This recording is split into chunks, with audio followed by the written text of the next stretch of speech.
Hello guys, അമ്മൂസ് ടോക്കിങ്ങിലെ പുതിയൊരു വീഡിയോയിലേക്ക് എല്ലാവർക്കും സ്വാഗതം. ഈ ചാനൽ ഇഷ്ടപ്പെട്ടാൽ സബ്സ്ക്രൈബ് ചെയ്യാനും ഈ വീഡിയോ ഇഷ്ടമായാൽ ലൈക്ക് ചെയ്യാനും മറക്കരുത്. അപ്പോൾ നമ്മൾ കഴിഞ്ഞതിൽ ഒരു ചെറിയമ്മയുടെയും മോൻ്റെയും കൂടി സ്റ്റോറിയാണ് പറഞ്ഞത്. അപ്പോൾ അതിൻ്റെ സെക്കൻഡ് പാർട്ടാണ് ഞാനിവിടെ പറയാൻ പോകുന്നത്. അപ്പോൾ നമുക്ക് നേരെ സെക്കൻഡ് പാർട്ടിലേക്ക് പോയാലോ. ആ കുട്ടിക്ക് വയറ്റിലുണ്ടെന്ന് കത്ത് വന്നിരുന്നു.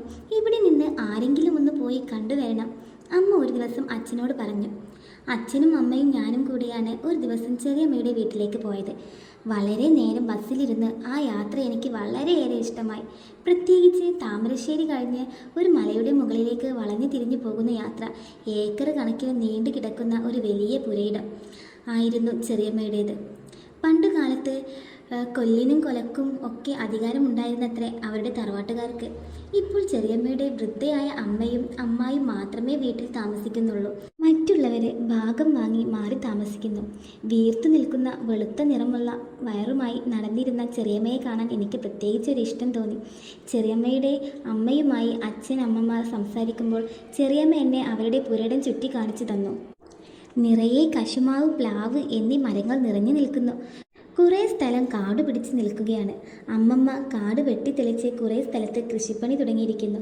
ചെറിയമ്മയുടെ പുരയിടത്തിൽ കൂടി ഒരു തോട് ഒഴുകിക്കൊണ്ടിരിക്കുന്നതിനാൽ കൃഷിക്ക് വെള്ളത്തിനും കുടിക്കാനും ഒന്നും യാതൊരു പ്രയാസവുമില്ല. എൻ്റെ ശ്രദ്ധ മുഴുവനും ചെറിയമ്മയുടെ മാറിടത്തിലേക്കായിരുന്നു. പണ്ടത്തതിനേക്കാൾ അവ വലുതായിരിക്കുന്നു. ബ്ലൗസിൻ്റെ കുടുക്കുകൾ പൊട്ടിത്തെറിച്ച് ഇപ്പോൾ വെളിയിലേക്ക് ചാടുമെന്ന നിലയിലാണ് അവയുടെ നിൽപ്പ്. എപ്പോഴാണ് എനിക്ക് ചെറിയമ്മ എല്ലാം ഒന്ന് സമ്മതിക്കുക? ഞാൻ ചെറിയമ്മയുടെ മാറിടത്തിലേക്ക് തന്നെ നോക്കിക്കൊണ്ടിരിക്കുന്ന ചെറിയമ്മ കണ്ടില്ലെന്ന് നടിച്ചത് എനിക്ക് വളരെ വിഷമകരമായി. അന്ന് വൈകിട്ട് തന്നെ ഞങ്ങൾ വീട്ടിൽ തിരിച്ചെത്തേണ്ടതിനാൽ ഉച്ചയൂണ് കഴിഞ്ഞ് ഉടനെ തന്നെ ഞങ്ങൾ തിരിച്ചു പോന്നു. ചെറിയമ്മയെ ഒത്തൊന്ന് കിട്ടിയില്ലല്ലോ എന്ന സങ്കടം യാത്രയിൽ ഉടനീളം എന്നെ അലട്ടിക്കൊണ്ടിരുന്നു. ചെറിയമ്മയ്ക്ക് 7 മാസം ഗർഭമായപ്പോൾ ചിട്ടയനുസരിച്ച് മധുരപലഹാരങ്ങളുമായി വീട്ടിൽ ചെന്ന് ചേട്ടനും ചിട്ടയുമെല്ലാം പോകുമ്പോൾ അവരുടെ കൂടെ പോകണമെന്ന് ഞാൻ വാശി പിടിച്ചെങ്കിലും നേരത്തെ ഒരു തവണ പോയി വന്നതിനാൽ എനിക്ക് അവസരം ലഭിച്ചില്ല. ഇനി ചെറിയമ്മ പ്രസവിച്ചതിന് ശേഷം കുഞ്ഞിനെ കാണാൻ അമ്മൂമ്മ പോകുമ്പോൾ കൂടെ വിളിക്കാമെന്ന ഉറപ്പിന്മേൽ എനിക്ക് ഒതുങ്ങേണ്ടി വന്നു. അമ്മൂമ്മയും ഞാനും അമ്മാമ്മയുടെ നേരെ ഇളയ ചിറ്റയും അവരുടെ മകൾ ലതച്ചേച്ചിയും കൂടിയാണ് ചെറിയൻ പ്രസവിച്ച വിവരം അറിഞ്ഞപ്പോൾ കുഞ്ഞിനെ കാണുവാനായി പോയത്. പ്രസവിച്ച് കിടന്നിരുന്ന ചെറിയമ്മയുടെ അടുത്തായി അവരെ പോലെ തന്നെ വെളുത്ത ചുവന്ന ഒരു കുഞ്ഞ് കിടന്നിറങ്ങുന്നു. മോളുടെ മുറച്ചെറുക്കൻ കാണാൻ വന്നിട്ടുണ്ട്, കണ്ണു തുറക്ക്.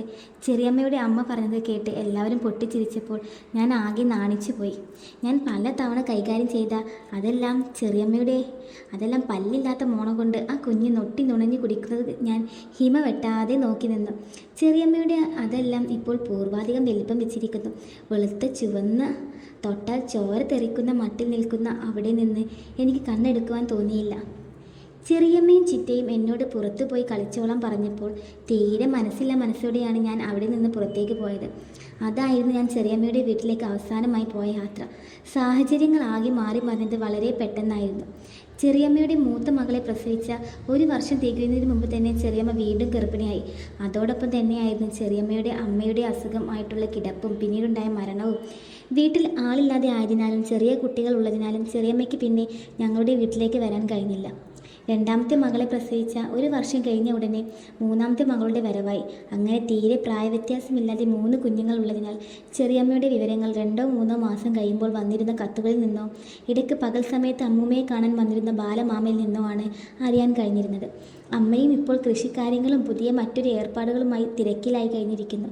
അമ്മൂമ്മയെ കൂടി കൊണ്ടുപോയി അമ്മായിക്ക് സഹായത്തിനായി അവിടെ താമസിപ്പിക്കുക പതിവായിരുന്നു. കാലം നീങ്ങുന്നതിനോടൊപ്പം ഞങ്ങൾക്ക് മാറ്റങ്ങൾ വന്നിരുന്നു. ചേച്ചി BAക്ക് ചേർന്നിരിക്കുന്നു, ചേട്ടൻ BCOമിന് ചേർന്നു. ഞാൻ 10ാം ക്ലാസ്സിലെ പരീക്ഷയുടെ റിസൾട്ട് കാത്തിരിക്കുകയാണ്. കാലത്തിനൊത്ത് എൻ്റെ കോലവും മാറി വന്നിരുന്നു. പണ്ടത്തെ പോലെ ഉണ്ണിക്കുട്ട എന്ന് വിളിക്കുന്നത് കേൾക്കുമ്പോൾ അരിശമാണ് എനിക്ക് തോന്നുക. മനേഷ് എന്ന് സ്വന്തം പേരിൽ അറിയപ്പെടാനാണ് എനിക്കിപ്പോൾ ഇഷ്ടം. കാരണം ഞാനിപ്പോൾ കുട്ടിയല്ല എന്ന ബോധം തന്നെ. വളർന്ന് വലുതായി ഒരാളെ ഉണ്ണിക്കുട്ടൻ എന്ന് വിളിക്കുന്നത് നാണക്കേടല്ലേ? 6 ഇഞ്ചിനേക്കാൾ നീളവും അതിന് ചേർന്ന് വണ്ണവുമുണ്ട്. ചുറ്റും കറുത്തിരുണ്ട രോമങ്ങൾ നിറഞ്ഞിരിക്കുന്നു. കക്ഷത്തിലും നെഞ്ചിലും എല്ലാം രോമങ്ങൾ വളർന്നു തുടങ്ങി. മൂക്കിന് താഴെയും കുനുകുത്ത രോമങ്ങൾ നിറഞ്ഞു തുടങ്ങി. 10ാം ക്ലാസ്സിൽ പഠിക്കുമ്പോഴാണ് ഞാൻ ആദ്യമായി, പക്ഷേ അതിനു മുമ്പ് തന്നെ എനിക്ക് സ്വപ്നസ്ഖലനം സംഭവിച്ചിരുന്നു. ആദ്യ നായിക മറ്റാരുമല്ല, ചെറിയമ്മ തന്നെയായിരുന്നു. ഞങ്ങളുടെ വീട്ടുവളപ്പിൽ ഞങ്ങൾ ഇരുവരും കുളിക്കുന്നതാണ് ഞാൻ സ്വപ്നങ്ങളിൽ കണ്ടത്. വെളുത്ത കൊഴുത്ത അമ്മായിയുടെ അതെല്ലാം സോപ്പ് തേച്ച് പതച്ചു കൊണ്ടിരിക്കുകയായിരുന്നു. മണിനാഥം പോലെ കുണുങ്ങി കുണുങ്ങിയിരിക്കുന്ന ചെറിയമ്മ എൻ്റെ ദേഹത്തും സോപ്പ് തേച്ച് പിടിപ്പിച്ച് എല്ലാം ചെയ്തു തരുമായിരുന്നു. ആ ഒരു സുഖാനുഭൂതിയിൽ ലയിച്ച് കിടക്കയിൽ അറിയാതെ പൊങ്ങിത്താഴ്ന്നു. ഒടുവിൽ എനിക്ക് സഹിക്കാൻ വയ്യാതെ ആയപ്പോൾ ഞാൻ കണ്ണു തുറന്നു. എൻ്റെ നിക്കറിലൊക്കെ ആദ്യ മഴ പെയ്തു വെള്ളപ്പൊക്കം സൃഷ്ടിച്ചിരിക്കുകയായിരുന്നു. 60 തുള്ളി രക്തം കൊണ്ടാണ് ഒരു തുള്ളി ശുക്ലം ഉണ്ടാക്കുന്നതെന്ന തെറ്റിദ്ധാരണ കൂടി എനിക്ക് ആ സമയത്തുണ്ടായിരുന്നു. എൻ്റെ അടുത്ത കൂട്ടുകാരോട് ഞാൻ ഈ കാര്യം ചർച്ച ചെയ്തു. അവരിൽ പലരും സ്ഥിരം നടത്തി വരികയായിരുന്നു. എൻ്റെ ഭയത്തെ അവർ ഇല്ലാതാക്കിയതോടൊപ്പം ആഴ്ചയിൽ 1-2 തവണ തെറ്റില്ലെന്ന് ബോധവാൻ ആക്കുകയും ചെയ്തു. 1-2 തവണ ആഴ്ചയിലും ദിവസവും തമ്മിൽ എന്താണ് വ്യത്യാസം? അതിനാൽ എന്നും ഞാൻ സുഖം നുകരുവാൻ തുടങ്ങി. എൻ്റെ ഭാവനയിലുള്ള നായിക ചെറിയമ്മയല്ലാതെ മറ്റാരുമായിരുന്നില്ല. ചെറിയമ്മയും ഞാനും ഞങ്ങളുടെ കുളത്തിൽ വെച്ച് നടത്തിയ എല്ലാ ലീലകളും, രാത്രിയിൽ കിടപ്പുമുറിയിൽ വെച്ച് ചെയ്ത കാര്യങ്ങളും, പിന്നെ ഭാവനയിൽ ഞാൻ അമ്മയുമായി ചെയ്യാൻ ആഗ്രഹിച്ച കാര്യങ്ങളും ഒക്കെ ഓർത്ത് ഞാൻ എന്നും അമ്മായിയെ കുറിച്ച് അല്ലാതെ മറ്റൊരാളെ പറ്റി ഓർത്ത് ഞാൻ ഇതുവരെ ഒന്നും ശ്രമിച്ചിട്ടേയില്ല. ഞാൻ 10ാം ക്ലാസ് പരീക്ഷ എഴുതിയിരിക്കുന്ന സമയത്ത് ആമി ചേച്ചിക്കൊരു വിവാഹകാര്യം ശരിയായി. അളിയന് ഗൾഫിൽ ജോലി ആയിരുന്നാൽ ലീവ് കഴിഞ്ഞ് പോകുന്നതിന് മുമ്പ് വിവാഹം നടത്തണമെന്ന നിർബന്ധത്തിനാൽ എല്ലാ കാര്യങ്ങളും വെറും 15 ദിവസം കൊണ്ട് തന്നെ ഏർപ്പാടായി. ചേച്ചി അച്ഛനമ്മമാരുടെ മകളായതിനാൽ എല്ലാം നേരത്തെ ഒരുക്കി വെച്ചതിനാൽ പെട്ടെന്ന് വിവാഹം നടത്താൻ യാതൊരു ബുദ്ധിമുട്ടും ഉണ്ടായിരുന്നില്ല. വർഷങ്ങൾക്ക് ശേഷം ചെറിയമ്മ ഞങ്ങളുടെ വീട്ടിലേക്ക് വിവാഹത്തിന് പങ്കെടുക്കുവാനായി വരികയായിരുന്നു. പണ്ടത്തിനേക്കാൾ ഒന്നുകൂടി തടിച്ചു വെളുത്ത് സുന്ദരിയായിട്ടുണ്ടവർ. കൊഴുത്ത് തടിച്ചതെല്ലാം സാരിക്കുള്ളിലെ കടലിലെ ഓളങ്ങൾ പോലെ ഇളകിക്കൊണ്ട് ഒരു കുട്ടി താറാവിനെ പോലെ നടക്കുന്ന ചെറിയമ്മയെ നോക്കി ഞാൻ വെള്ളം ഇറക്കി. പെണ്ണിൻ്റെ ചെറിയമ്മ എന്ന നിലയിൽ അവർക്ക് കാര്യങ്ങളും ചെയ്തു തീർക്കാൻ ഉണ്ടായിരുന്നതിനാൽ അവരുടെ കുട്ടികളെ നോക്കേണ്ട ചുമതല എൻ്റെ തലയിലാണ് വന്നത്. ചെറിയമ്മയുമായി അടുത്ത് ഇടപഴകാൻ ഏറ്റവും നല്ല മാർഗമായതിനാൽ, ഗ്ലാമറില്ലാത്ത പണിയായതിനാൽ കൂടി ഞാൻ സന്തോഷപൂർവ്വം സ്വീകരിക്കുകയായിരുന്നു. ചെറിയമ്മയുടെ ഇളയ കുഞ്ഞ് മുലപ്പാലിനായി കരയുമ്പോൾ അവർ എന്നിൽ നിന്ന് കുഞ്ഞിനെ ഏറ്റുവാങ്ങുന്ന സമയത്ത് സ്വാഭാവികമെന്ന പോലെ അവരുടെ മാറിടങ്ങളിൽ കൈകൾ കൊണ്ട് അമർത്തി അവരുടെ പദപദപ്പിൻ്റെ ഓർമ്മകൾ പുതുക്കി. ബ്ലൗസ് പൊക്കി കുഞ്ഞിൻ്റെ വായിൽ തിരികിയിരിക്കുന്ന ചെറിയമ്മയുടെ വെളുത്ത അതെല്ലാം കണ്ട് സഹിക്കാൻ വയ്യായി ഞാൻ ആളൊഴിഞ്ഞ സ്ഥലങ്ങളിൽ പോയി ആ ദിവസങ്ങളിൽ 2-3 തവണ കളഞ്ഞു. എൻ്റെ റിസൾട്ട് അറിയാൻ ഇനിയും 1-2 മാസം കാത്തിരിക്കേണ്ടിയിരുന്നതിനാൽ കല്യാണം കഴിഞ്ഞ് അവർ തിരിച്ചു പോകുമ്പോൾ ചെറിയമ്മയുടെ വീട്ടിലേക്ക് ചെല്ലാനുള്ള ക്ഷണം ഞാൻ സന്തോഷം സ്വീകരിക്കുകയായിരുന്നു. ബാലമാമ പുതിയ ചില ബിസിനസ്സുകൾ തുടങ്ങിയിരുന്നതിനാൽ ഇടയ്ക്കിടയ്ക്ക് മദ്രാസിലും ബാംഗ്ലൂരിലുമൊക്കെ യാത്ര ചെയ്യാൻ തുടങ്ങിയിരുന്നു. അമ്മാമ്മയുടെ അഭാവത്തിൽ ഞാൻ ചെറിയമ്മയ്ക്ക് ഒരു തുണ ആയിരിക്കുമെന്ന് ചെറിയമ്മയുടെ അഭിപ്രായത്തിന് ഞങ്ങളുടെ അമ്മയ്ക്കും എതിരഭിപ്രായമൊന്നും ഉണ്ടായിരുന്നില്ല. അമ്മാമ്മ ഇല്ലാത്ത രാത്രികളിൽ കുഞ്ഞുങ്ങൾ ഉറങ്ങിക്കഴിഞ്ഞാൽ പണ്ടത്തെ പോലെ ചെറിയമ്മ എനിക്ക് പഴയ പോലെ എല്ലാം തരുമെന്ന ആകാംക്ഷ കോട്ടകൾ കെട്ടി ഞാൻ തുള്ളിച്ചാടി നടക്കുകയായിരുന്നു. ചേച്ചിയുടെ വിവാഹം കഴിഞ്ഞതിൻ്റെ പിറ്റേ ദിവസം വൈകിട്ടാണ് ഞങ്ങൾ ചെറിയമ്മയുടെ വീട്ടിൽ എത്തിച്ചേർന്നത്. പണ്ട് ഞാൻ കണ്ടുപോകുന്നതിൽ നിന്ന് വളരെയധികം മാറ്റങ്ങൾ വന്നിരുന്നു. അവരുടെ വീടിനും പരിസരത്തിനും കഠിനാധ്വാനിയായ അമ്മാമ്മ കാടെല്ലാം വെട്ടിത്തെളിച്ച് കാപ്പി, കോക്കോ, റബ്ബർ എന്നിവ കൃഷി ചെയ്യുവാൻ തുടങ്ങിയിരുന്നു. ഇവയുടെ വ്യാപാര ആവശ്യങ്ങൾക്കായിട്ടാണ് അമ്മാമ്മയ്ക്ക് യാത്ര ചെയ്യേണ്ടി വന്നിരുന്നത്. ഞങ്ങൾ എത്തിയതിൻ്റെ പിറ്റേന്ന് തന്നെ ബാംഗ്ലൂരിലേക്ക് അത്യാവശ്യമായി അമ്മയ്ക്ക് പോകേണ്ടതായിരുന്നു. അമ്മമ്മ പോയി കഴിഞ്ഞാൽ അമ്മായി എനിക്ക് സമ്മാനിക്കേണ്ട സ്വർഗരാജ്യത്തിൻ്റെ മധുരസ്മരണയിൽ മുഴുകി ഞാൻ പകൽ മുഴുവൻ ഒരു വിധത്തിൽ തള്ളി നീക്കി. ബസ്സിൽ ദീർഘനേരം യാത്ര ചെയ്തു വന്നതിനാൽ എല്ലാവരും ക്ഷീണിച്ചു പോയിരുന്നു. അമ്മയ്ക്ക് പിറ്റേന്ന് ബാംഗ്ലൂരിലേക്ക് യാത്ര പുറപ്പെടേണ്ടതിനാൽ പെട്ടെന്ന് അത്താഴം കഴിച്ച് എല്ലാവരും ഉറങ്ങാൻ കിടന്നു.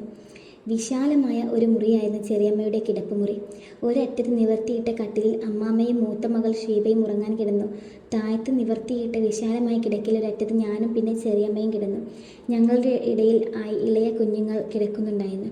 ചെറിയമ്മയുടെ വീട്ടിൽ ഇലക്ട്രിക് കണക്ഷൻ കിട്ടിയിട്ടില്ലാത്തതിനാൽ ഒരു റാന്തൽ വിളക്ക് തിരി താഴ്ത്തി കിടക്കയുടെ തലയ്ക്കൽ വെച്ചിട്ടാണ് ചെറിയമ്മ ഉറങ്ങാൻ കിടന്നത്.